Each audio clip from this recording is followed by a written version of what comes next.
Televize Věra uvádí Záhada Herbic.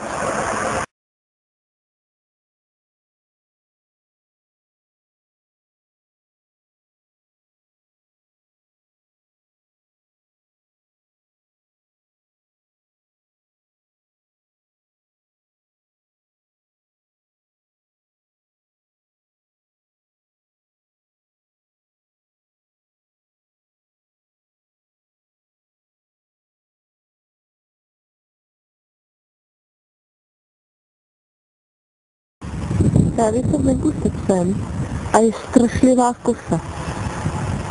Začíná se pomalu snívat, ale pomalu. A je to strašně strašidelné. Začínám se dost bát, protože jeden nikdy neví, co se může přihodit. Jsme u nás na vesnici v Huti, všude spousta kolem lesů, vykácených na půl,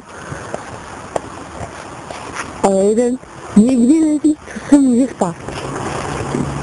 Je to tu dost zajímavý. No, uvidíme, co se bude hraje. Právě jdeme s tím směrem k Špitovu. Na jedno nejstrašnější místo u nás. Jak už jistě sám název si vypovídá. Je Špitov. To by tam chtěli čekat, že? Spoustu mrtvol. To je jeden pak nikdy neví. No, uvidíme, co se bude hrát. Já si jestli tam straší. Tak schválně se na tom pravdě mám třeba obranáře. Ano, to jakože jeho. No, tak schválně. Určitě se zase ozvu. Tak to dopadne, jen co tam dojdem. Tak zatím, na to si budu muset se ozvat. Doufám.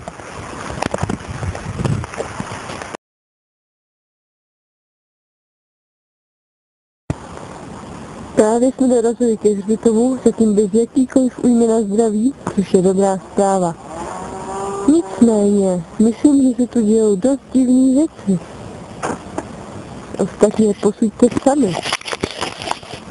Vyvrácení zrádka, či co to je, no, spíš kost, abych nekecala.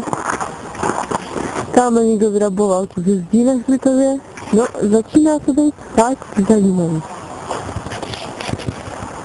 No, ale abychom se ukázali, jakože praví hrdinové. Můžeme se proto a ten hřbitov si projdem. Doufám, že i to přežijeme zdraví. A když ne, no, aspoň mají pohřbívání bez práce. No, takže jdeme na to.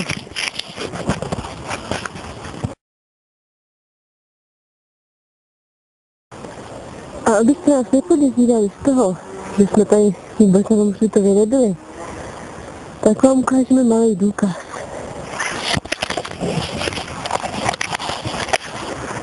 Jak ještě vidíte sami, hrobů je tu dost, což by na hřbitově opravdu být mělo. No, nicméně, budeme pomalu končit, protože začínáme slyšet různý zvuky, které vůbec nejsou příjemný. A naopak, vůbec se mi to nechce líbit. Takže my jsme měli radši jít, než se nám něco stane. Dělej, poběž!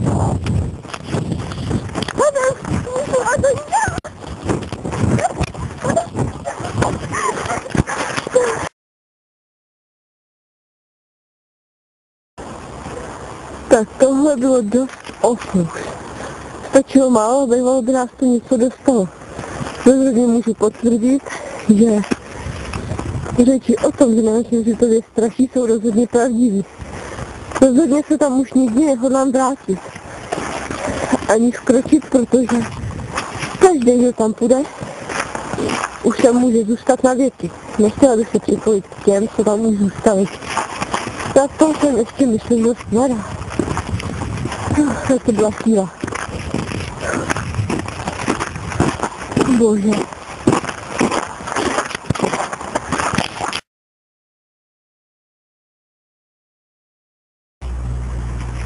blížíme se pomalu k domu a můžu říct, že jsem opravdu strašně šťastná, že jsme tohle přežili. To bylo, tohle si nikdo neuvěří, fakt, že ne. Nebejt to natočený, nemám jediný důkaz, že tam to bylo hrozný. Myslím, že z toho budou slušný noční můry. I bez jakékoliv horory. Nevím. Končím a zase někdy příště.